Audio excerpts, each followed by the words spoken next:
Hello everyone, आप सभी का संगीताज एकेडमी में स्वागत है। और आज के सेशन में हम जो NCERT की नई टेक्स्ट बुक आई है फॉर ग्रेड 6, उसकी जो साइंस टेक्स्ट बुक है जिसका नाम है क्यूरियोसिटी, उसके चैप्टर 2 के एक्स्ट्रा क्वेश्चंस को सॉल्व करेंगे। तो जैसे कि आप देख पा रहे हैं कि जो चैप्टर 2 है उसका नाम क्या है, diversity in the living world. तो यहाँ पर चैप्टर्स के अंदर से जितने भी एक्स्ट्रा क्वेश्चंस हो सकते थे मैंने ढूंढ कर निकाले हैं और उनके आंसर प्रोवाइड की है। तो आप इस वीडियो को अंत तक ज़रूर देखें अगर आप एक्स्ट्रा क्वेश्चंस की खोज कर रहे हैं, क्योंकि हमेशा तो टेक्स्ट बुक क्वेश्चंस हमारे एग्जाम में पूछे नहीं जाते, अंदर से भी क्वेश्चन पूछ लिए जाते हैं, तो वो आपको यहाँ पे मिल जाएगी। तो without wasting any time let's get started. तो यहाँ पर जो पहला क्वेश्चन है, व्हाट इज बायोडाइवर्सिटी। आंसर क्या बताया गया है, the variety of plants and animals found in a particular region contributes to the biodiversity of that region. So किसी भी एक जगह में जो तरह तरह के पौधे और पशुएं पाई जाती है उसी को उस पर्टिकुलर जगह की बायोडाइवर्सिटी कही जाती है। ठीक है। दूसरा जो क्वेश्चन है, what is the importance of grouping. Grouping की क्या इंपॉर्टेंस है, क्यों हम ग्रुपिंग करते हैं। तो यहाँ पर आंसर में बताया गया है, grouping makes it easier to understand and study plants and animals on the basis of their similarities and differences.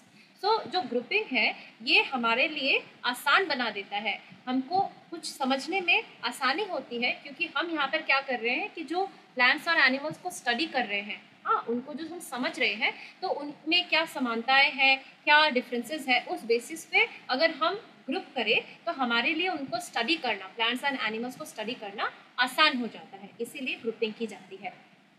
Third जो क्वेश्चन है, यहाँ पर हम ट्रीज, श्रब्स एंड हर्ब्स को क्या करेंगे, कंपेयर करेंगे कि कैसे ये तीनों एक दूसरे से अलग है।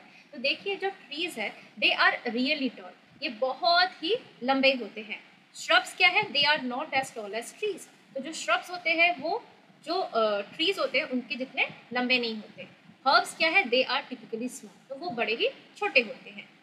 ट्रीज में क्या है, they have hard thick brown and woody stem, तो उनकी जो स्टेम होती है वो कैसी होती है, सख्त होती है, मोटी होती है, ब्राउन एंड वुडी भी होती है। ठीक है। श्रब्स में क्या है, they often have many brown woody stems, तो इनके एक से ज़्यादा ब्राउन वुडी स्टेम होते हैं, that are hard but not as thick as the stem of a tree, तो उनके स्टेम हार्ड होते हैं बट ट्री की जो स्टेम होती है उतनी ये मोटी नहीं होती है, उतनी ये थिक नहीं होती है। हर्ब्स में क्या है, they have soft and green stems, तो इनके जो तने होते हैं, ठीक है, जो स्टेम होती है वो हरी और नरम होती है। सी में बताया गया है, in case of tree branching typically starts higher up on the stem, तो ट्री के केस में जो ब्रांचेस इमर्ज करती है वो स्टेम के बड़ी ऊंचाई पे ब्रांचिंग होना स्टार्ट होती है। ठीक है, ट्रीज के केस में। यहाँ पे जो श्रब्स है, branching starts close to the ground, तो यहाँ पर क्या होता है, जो श्रब्स के केस में क्या होता है कि जो ब्रांचिंग होती है वो ज़मीन के करीब से ही होने लग जाती है, और जो हर्ब्स होते हैं दे do not have any branches, तो इनमें ब्रांचेस नहीं होती है। तो अगर हम एग्जाम्पल्स देखें तो ट्री का एग्जाम्पल क्या है, मैंगो ट्री, नीम ट्री, बैनियान ट्री एक्सेट्रा। श्रब्स में रोज़ है, हिबिस्कस है, और हर्ब्स में मिंट, टोमेटो, ये एग्जाम्पल्स है। आप इससे भी ज़्यादा एग्जाम्पल्स लिख सकते हैं। ठीक है। नेक्स्ट जो क्वेश्चन है, यहाँ पर हम क्लाइंबर्स एंड क्रीपर्स को डिफ्रेंशिएट करेंगे, मतलब ये दोनों एक दूसरे से कैसे अलग है वो यहाँ पर पॉइंट वाइज मैनर में दिया गया है। तो जो क्लाइंबर्स है, they have weak stems which need support to climb and grow, तो जो क्लाइंबर्स होते हैं उनका जो स्टेम होता है वो बहुत ही वीक होता है, इसीलिए इनको एक सपोर्ट की ज़रूरत होती है, so that they can climb and grow. Creepers क्या है, दे क्रीप अलॉन्ग द ग्राउंड, तो ये ज़मीन पर रेंगते हैं। ठीक है। क्लाइंबर्स जो है दे ग्रो वर्टिकली, मतलब ये ऊपर की ओर ग्रो करते हैं, वर्टिकली ये ग्रो करते हैं। वेरएज क्रीपर्स दे ग्रो हॉराइजॉन्टली, क्योंकि ये ज़मीन पर रेंगते हैं तो ये हॉराइजॉन्टली ग्रो करते हैं। क्लाइंबर्स के कुछ एग्जांपल्स यहाँ पे दिए गए हैं, जैसे कि पी प्लांट, ग्रेप वाइन, गोड, आप और भी एग्जांपल्स यहाँ पर ऐड कर सकते हैं। क्रीपर्स की एग्जांपल्स क्या है, पम्पकिन, वाटरमेलन, स्ट्रॉबेरी, ये सभी क्रीपर्स के एग्जांपल हैं। बढ़ते हैं नेक्स्ट क्वेश्चन की ओर। तो यहाँ पर हमसे कहा गया है, व्हाट इज वेनेशन। वेनेशन का मतलब क्या है, the pattern of veins on the leaf is called venation, so पत्तियों में जो पैटर्न बनाती है वेन्स, उसी को वेनेशन कहा जाता है। Differentiate between reticulate venation and parallel venation, तो यहाँ पर जो टू टाइप्स ऑफ वेनेशन होती है लीफ में, उसमें क्या डिफरेंसेस है वो हम देखेंगे। तो रेटिकुलेट वेनेशन में क्या होता है, leaves having a net like pattern of veins on both sides of the midrib is called reticulate venation. मतलब आपके पास एक पत्ती है, उसके ठीक बीचों बीच एक मोटी सी वेन जाती है जिसको हम मिडरिब कहते हैं, और उसके साइड से जो वेन्स निकलती है वो एक जालीदार, एक नेट लाइक पैटर्न बनाती है। तो इसी टाइप के जो पैटर्न बन रहे हैं, इसी टाइप के वेनेशन को हम रेटिकुलेट वेनेशन कहते हैं। पैरेलल वेनेशन में क्या होता है, leaves having veins that run parallel to each other is called parallel venation. मतलब यहाँ पर जो पत्तियां हैं उसमें जो वेन्स है वो एक दूसरे के पैरेलली मतलब रन करती है, ठीक है। तो इस टाइप के वेनेशन को हम पैरेलल वेनेशन कहते हैं। एग्जाम्पल के तौर पर किन पौधों की पत्तियों में हमको रेटिकुलेट वेनेशन मिलेगा, हिबिस्कस, पीपल, बैंयान एसेट्रा। और पैरेलल वेनेशन हमको किन पौधों की पत्तियों में मिलेगा, banana, grass, wheat, paddy, maize et cetera. Next जो क्वेश्चन है, differentiate between tap root and fibrous root. So अगर आपको आंसर नोट डाउन करना है तो आप पॉज करके स्क्रीनशॉट ले सकते हैं, ठीक है। तो यहाँ पर हम टैप रूट और फाइब्रस रूट कैसे एक दूसरे से अलग है उसी को हम यहाँ पर दिखा रहे हैं। तो टैप रूट में क्या होता है, it has one main root and small side roots arising from it. तो टैप रूट में आपको ऐसा एक मेन मोटा सा रूट दिखेगा और उसके साइड से आपको साइड रूट्स, जिनको हम लैटरल रूट्स भी कहते हैं, ऐसे इमर्ज करती हुई नजर आएगी, ठीक है। The main root is called tap root. तो ये बीच का जो मोटा सा रूट है इसी को हम क्या कहते हैं, इसी को हम टैप रूट कहते हैं। फाइब्रस रूट में क्या होता है, it appears like a bunch of similar size thin roots arising from the base of the stem. तो किसी भी जो पौधे में फाइब्रस रूट होता है तो यहाँ पे स्टेम का बेस यहाँ पे है, तो आपको एकदम इक्वल या सिमिलर साइज के पतले पतले roots base of the stem से निकलते हुए नजर आएंगे, वो भी एक बंच के फॉर्म में। सो इस टाइप के रूट को हम कहते हैं फाइब्रस रूट, ठीक है, फाइब्रस रूट। टैप रूट किन किन पौधों में दिखेगा, टर्निप में, कैरेट में, रेडिश में एक्सेट्रा। और फाइब्रस रूट वीट, पैडी, मेज, ग्रास, इन पौधों में दिखता है।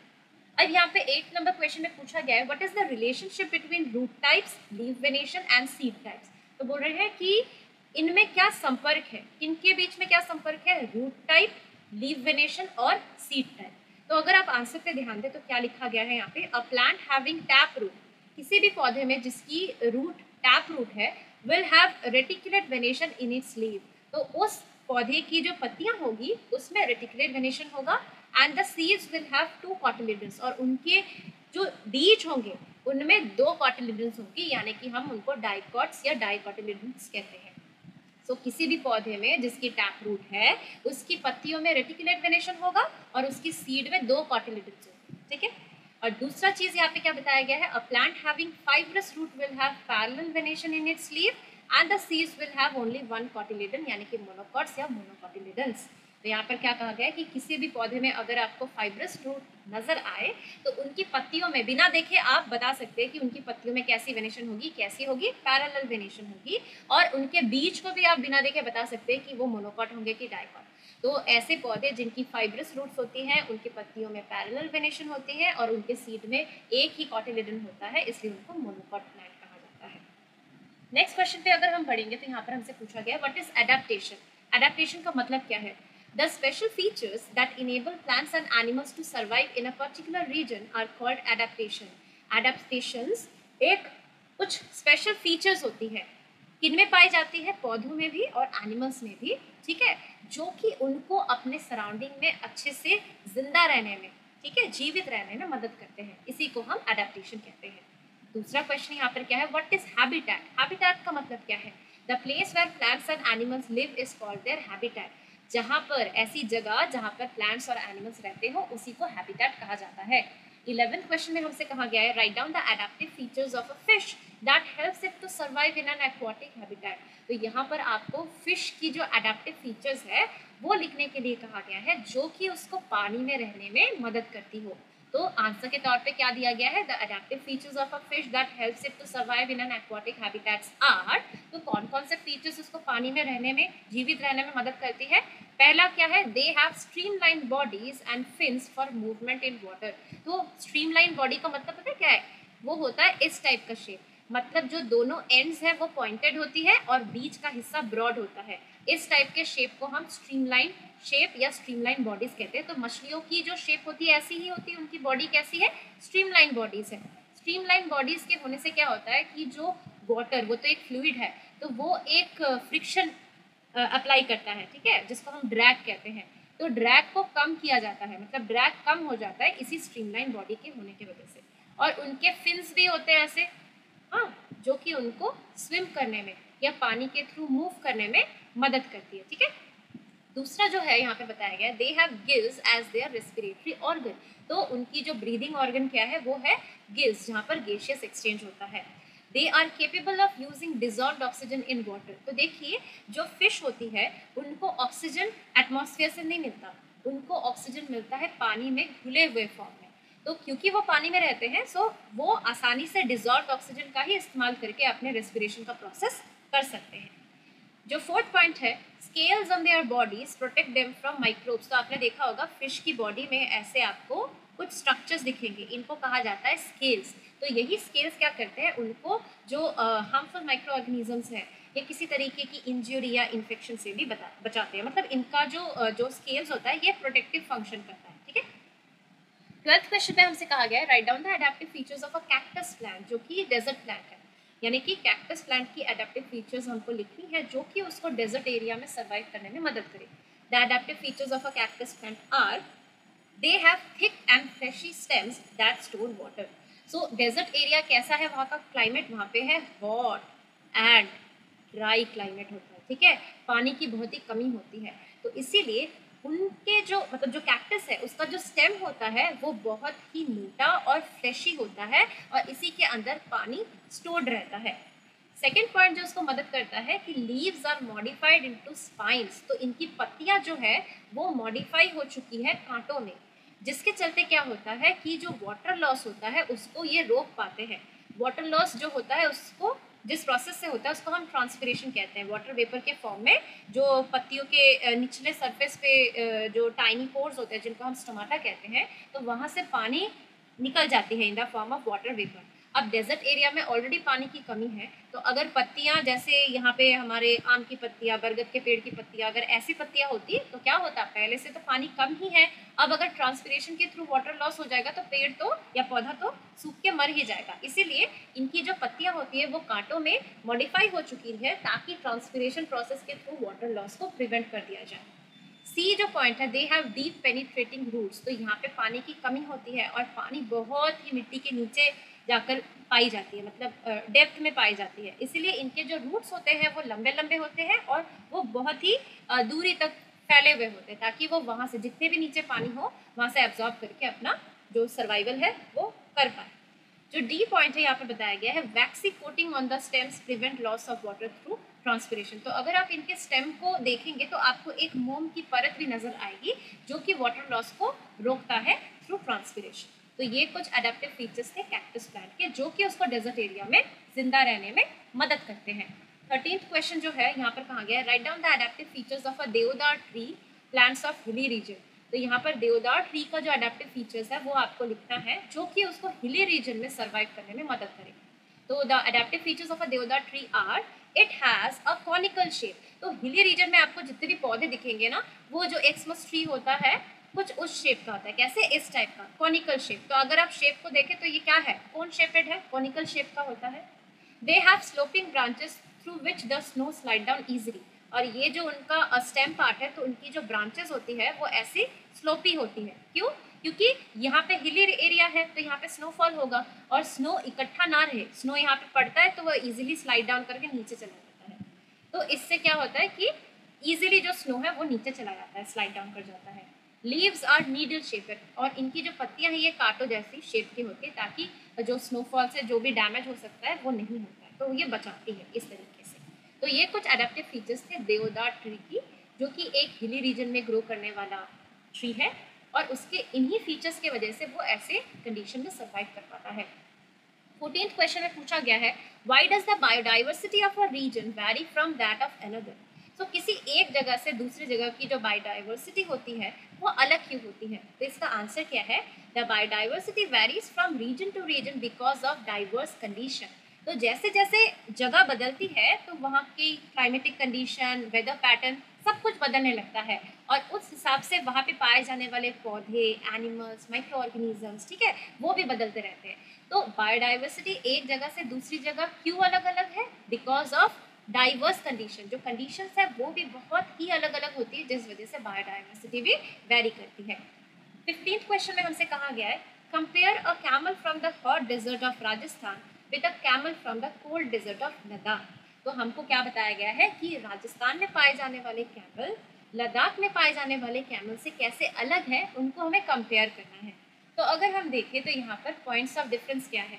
तो जो राजस्थान में पाए जाने वाला कैमल है उसके बारे में क्या क्या बताया गया है एक बार देख लेते हैं। It has long legs with wide hooves that help these camels to walk on the sandy desert without sinking into the sand. तो कह रही कि इनकी लंबी लंबी टांगे होती है और इनकी जो फीट होती है यानी कि जो हूव्स होती है वो बहुत ही चौड़ी होती है, जिसकी मदद से वो आसानी से सॉफ्ट सैंड के ऊपर चल पाते हैं और उनका जो पाँव है वो बालू में धंसता नहीं है। ठीक है, अब यहाँ पर लद्दाख में जो कैमल पाए जाते हैं वहाँ पे क्या अलग बात है। It has comparatively short legs, तो इसके जो पाँव है वो छोटे हैं as compared to camel from Rajasthan that allow them to walk easily in mountainous region. तो ये जो छोटे छोटे पाँव हैं ये इनको हिली एरिया में माउंटेनस रीजन में चलने में मदद करती है। सेकेंड पॉइंट में बताया गया है they have one hump that helps them to survive during the scarcity of food. तो आपने देखा होगा कि कैमल की पीठ के ऊपर एक ऐसा फुला हुआ पार्ट होता है जिसको हम हम्प कहते हैं। तो ये जो हम्प है ये इनको मदद करता है कब, जब खाने की कमी हो। ठीक है, बी में बताया गया है यहाँ पे इस पॉइंट में they have two humps that shrink in late winters as they have to use food stored in their humps during that time. तो कह रहे हैं कि इनके दो हम्प्स होते हैं इस टाइप के, और यहाँ पर क्या स्टोर्ड रहता है, यहाँ पे फूड स्टोर्ड रहता है। तो देखा गया है कि जो विंटर का एंड टाइम आता है, मतलब जब सर्दी का मौसम खत्म होने वाला है, उस टाइम इनकी जो हम्प्स होते हैं, दो हम्प्स, इनकी साइज घट जाती है क्योंकि इसमें जो फूड स्टोर्ड रहता है उसी के वजह से ये ऐसे ऊंचे ऊंचे नजर आते हैं। अब लेट विंटर्स में फूड की अवेलेबिलिटी कम हो जाती है, तो फूड इनको कहाँ से मिलता है, इन हम्प्स से मिलता है। तो यहाँ से फूड यूटिलाइज कर लेने की वजह से क्या होता है, इनका जो हम्प होता है ये श्रिंक कर जाता है ड्यूरिंग लेट विंटर्स, क्योंकि तब फूड की जो अवेलेबिलिटी है वो कम हो जाती है। तो इनको फूड की जो रिक्वायरमेंट है इनकी बॉडी कैसे फुलफिल करती है, हम्प में जो फूड स्टोर्ड रहता है वहीं से इनको फूड मिल जाता है। They have short hairs on their body. तो राजस्थान में पाए जाने वाले कैमल की जो फर है वो छोटी छोटी होती है, मतलब वहाँ पे जो हेयर्स है उसकी बॉडी पे बहुत ही छोटे छोटे होते हैं। सी यहाँ पे इस पॉइंट में क्या कहा गया है, they grow long hairs from head to neck which help them survive the cold winters of Ladakh. तो लद्दाख में जो ठंड का मौसम होता है वो बहुत ही ठंडा होता है, मतलब वहाँ पे टेम्परेचर बहुत ही नीचे चला जाता है, जिस वजह से उनके सर से लेकर गर्दन तक और बाकी बॉडी पार्ट्स में भी लंबे लंबे बाल होते हैं जो कि उनको प्रोटेक्ट करता है, उनके बॉडी को वार्म रखता है during cold winters of Ladakh. तो ये कुछ पॉइंट्स ऑफ डिफरेंसेस हैं कैमल फ्रॉम राजस्थान और कैमल फ्रॉम लद्दाख के। तो ये बहुत ही इंपॉर्टेंट क्वेश्चन भी है। ठीक है, यहाँ से क्वेश्चन आ सकता है। Write down the adaptive features of a camel from hot desert of Rajasthan. तो यहाँ पर इस क्वेश्चन में बताया गया है, मतलब पूछा गया है कि कैमल की उन खासियत को आप लिखिए, एडेप्टिव फीचर्स यानी कि स्पेशल फीचर्स को लिखिए जो कि उसको जो राजस्थान का जो गर्म वेदर है, हॉट डेजर्ट ऑफ राजस्थान में, उसको जिंदा रहने में मदद करता है। तो इसका आंसर यहाँ पे दिया गया है the adaptive features of a camel from hot desert of Rajasthan are. तो उसकी कुछ कुछ एडेप्टिव फीचर्स क्या बताई गई है, it has long legs with wide hooves that helps it to walk on the sandy desert without sinking into the sand. तो ये मैंने ऑलरेडी बता दिया है कि इनकी जो टांगे होती है ये लंबी लंबी होती है और इनके हूव्स बहुत ही फैले हुए होते हैं, वाइड होते हैं, ताकि ये सॉफ्ट सैंड के ऊपर से आसानी से चल फिर सके और इनका जो पाँव है वो बालू में धंस ना जाए। They have one hump that helps them to survive during scarcity of food। तो इनके हम्प में खाना स्टोर्ड रहता है, तो जब भी इनको खाना नहीं मिलता है, scarcity of food मतलब जब खाने की कमी हो, तो तब ये जो हम्प में स्टोर्ड फूड है उसी से अपना गुजारा कर लेते हैं। फिर जो नेक्स्ट पॉइंट है, दे excrete small amounts of urine. तो इनका जो पेशाब होता है वो बहुत ही कम मात्रा में होता है। देयर डंग इज ड्राई, और इनका जो पूप है वो भी सूखा सूखा होता है। And they do not sweat, और इनको पसीना भी नहीं आता है। तो ये सभी क्या बता रहे हैं कि बॉडी से जो फ्लूइड का लॉस है, पानी का जो लॉस है वो बहुत ही कम होता है इनमें। As they do not lose much water from their body, क्योंकि उनकी बॉडी से वाटर का लॉस कुछ खास हो नहीं रहा है, they can survive for many days without drinking water. इसी वजह से वो बहुत दिनों तक बिना पानी पिए भी जिंदा रहते हैं। जो फिफ्थ पॉइंट है, they have big eye lashes that protect the eyes from sand particles. तो इनके जो आँखों में जो आईलैशेस होती हैं, इनकी बड़ी बड़ी आईलैशेस होती है जो कि इनके आँखों को प्रोटेक्ट करती है बालू के कण से, सैंड पार्टिकल से। 17th क्वेश्चन में यहाँ पर हमसे कहा गया है how rhododendron of Nilgiris are different from rhododendron of Sikkim. तो रोडोडेंड्रॉन एक फ्लावरिंग प्लांट है जो कि नीलगिरी में भी पाया जाता है और सिक्किम में भी पाया जाता है, बट इनमें जो दोनों रीजन में ये पाए जाते हैं इनमें स्ट्रक्चरल डिफरेंसेस हैं। कैसे ये अलग है देख लीजिए। Rhododendrons of Nilgiris are of shorter height. तो नीलगिरी में जो रोडोडेंड्रॉन प्लांट पाया जाता है उसकी जो हाइट है वो बहुत ही छोटी है और इनकी पत्तियां भी बहुत छोटी होती है। To survive through the heavy winds on mountain tops. तो क्योंकि ये माउंटेन टॉप्स पे ग्रो करते हैं और वहाँ पे हवा का बहाव बहुत तेज होता है, तो उनकी जो हाइट है वो शॉर्ट है और इनकी पत्तियां भी छोटी है, ताकि क्या है कि ये जो स्ट्रॉन्ग विंड्स है इनको तोड़ मरोड़ ना दे, इसीलिए इनकी हाइट भी छोटी है और पत्तियों की साइज भी छोटी है। Rhododendrons of Sikkim are taller. Sikkim में पाए जाने वाले जो रोडोडेंड्रॉन प्लांट है वो बहुत ही लंबे होते हैं क्योंकि वहाँ पर हैवी विंड्स नहीं होती है। ठीक है, तो इस तरीके से ये दोनों अलग हैं। पौधे हैं तो सेम, बट इनकी जो फीचर है वो अलग अलग क्यों है, क्योंकि ये दो अलग अलग कंडीशन में पाए जाते हैं, अलग अलग जगह पे पाए जाते हैं। 18th क्वेश्चन में कहा गया है who is referred to as the bird man of India. Bird man of India के नाम से किनको जाना जाता है? तो इसका आंसर है Salim Ali, and ornithologist is referred to as the bird man of India. Salim Ali जो कि जिन्होंने बर्ड, ठीक है, इंडियन बर्ड्स को बहुत करीब से स्टडी किया है, ऑब्जर्व किया है, तो वो एक ऑर्निथोलॉजिस्ट थे और उन्हीं को बर्ड मैन ऑफ इंडिया से जाना जाता है। What are terrestrial habitats? Terrestrial मतलब लैंड, ठीक है। टेरिस्ट्रियल हैबिटेट्स में कौन कौन आते हैं? तो फॉरेस्ट आते हैं, डेजर्ट्स, ग्रासलैंड, माउंटेन्स, ये सभी आते हैं टेरिस्ट्रियल हैबिटेट्स में। What are aquatic habitats? Aquatic habitats मतलब जहाँ पर पानी हो। तो एक्वाटिक हैबिटेट्स कौन कौन है? Ponds, lakes, rivers, oceans, seas, ठीक है, ये सब आप क्या होगा, ये सभी एक्वाटिक हैबिटेट्स में आएंगे। क्वेश्चन नंबर 21 में बताया गया है डिफाइन एम्फीबियंस। एम्फीबियंस क्या है उसे आपको डिफाइन करना है और आपको एग्जाम्पल्स देना है। तो animals that can live in water as well as on land are called amphibians. तो ऐसे एनिमल्स जो कि पानी पे भी रह सकते हैं और जमीन पर भी रह सकते हैं, तो ऐसे एनिमल्स को हम एम्फीबियंस कहते हैं। एग्जाम्पल कौन है? फ्रॉग्स, सैलामेंडर्स, ठीक है। क्वेश्चन नंबर 22 में कहा गया है what would happen if the habitat of a plant और एन एनिमल इज डैमेज्ड। तो यहाँ पर पूछा गया है कि अगर किसी पौधे या एनिमल का रहने का जगह अगर डैमेज हो जाए तो क्या होगा, ठीक है। तो यहाँ पर आंसर में क्या बताया गया है? Habitat plays an important role in shaping the biodiversity of a reason.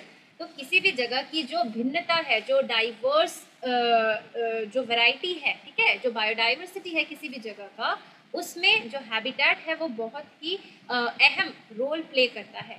The damage to habitats of plants and animals result in loss of their homes, food and other resources. तो अगर किसी भी पौधे या एनिमल की habitat damage हो जाए, destroyed हो जाए, तो इसके चलते क्या होगा कि उन एनिमल्स और प्लांट्स का जो घर है वो उनसे छिन जाएगा, फूड नहीं मिलेगा, अदर रिसोर्सेज भी उनको नहीं मिलेगा। This leads to the loss of biodiversity. तो किसी भी जगह में जो भिन्नता है, अलग अलग तरीके के, अलग अलग वैरायटी के जो पेड़ पौधे, एनिमल्स पाए जा रहे हैं, तो ये जो डाइवर्स चीज़ें हैं वो खो देगा वो वाला जगह, अगर वहाँ का हैबिटेट डिस्ट्रॉय हो चुका हो या डैमेज हो चुका हो। क्योंकि अगर जो हैबिटेट है, रहने की जगह ही डैमेज हो जाएगी, तो वो एनिमल्स का जो घर है वो उनसे छिन जाएगा, फिर वहीं से उनको फूड मिल रहा था, बाकी रिसोर्सेज मिल रही थी, वो सभी उनसे छिन जाएगा, तो वो फिर उस जगह में रहेंगे ही नहीं, या तो वो मर जाएंगे या फिर वो किसी दूसरी जगह में चले जाएंगे।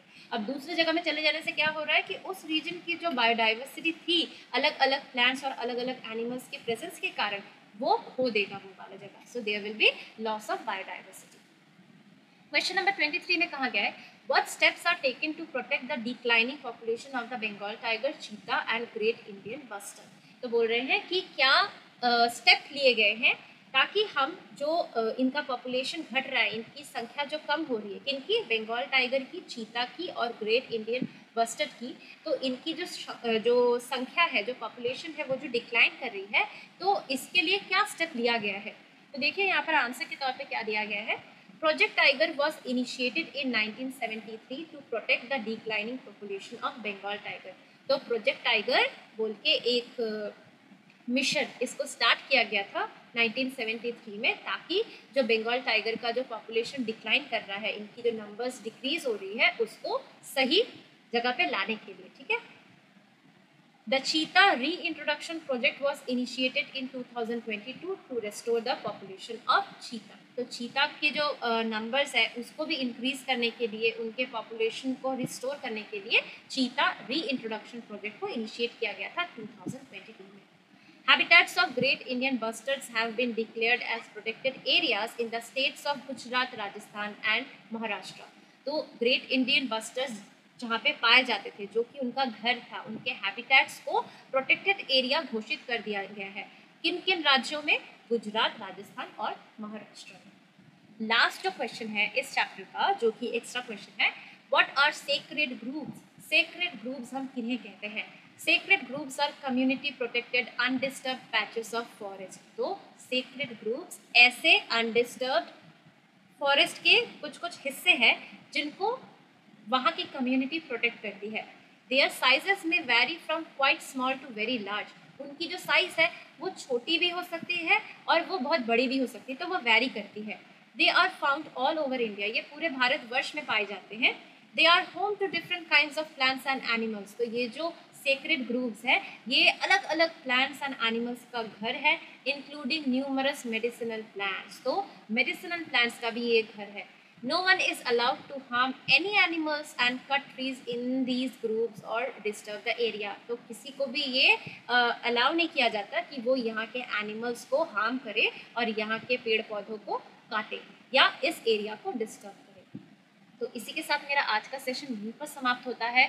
और यहाँ पर मैंने चैप्टर से जितने भी एक्स्ट्रा क्वेश्चंस हो सकते थे, मैंने सभी को इंक्लूड किया है। तो अगर आपको मेरा आज का सेशन पसंद आया हो, जिस तरीके से मैंने क्वेश्चन के आंसर यहाँ पर आपको दिए हैं, जिस तरीके से मैंने हर एक आंसर को समझाया है, अगर आपको पसंद आया हो तो इस वीडियो को ज़रूर लाइक एंड शेयर कीजिए, ताकि ये आपके जैसे ही लर्नर्स तक पहुँचे। और अगर आपको इस टाइप का कंटेंट पसंद आ रहा हो तो आप मेरे चैनल सनिताज एकेडमी के साथ जुड़ सकते हैं। उसके लिए आपको मेरे चैनल को सब्सक्राइब करना होगा और जो बेल आइकन है उसको आप प्रेस करके रखें, ताकि ऐसे ही कंटेंट्स के अपडेट्स आपको टाइम टू टाइम मिलते रहे। ऐसे ही सेशन के साथ दोबारा आपके साथ मुलाकात होगी। Till then take care and bye bye.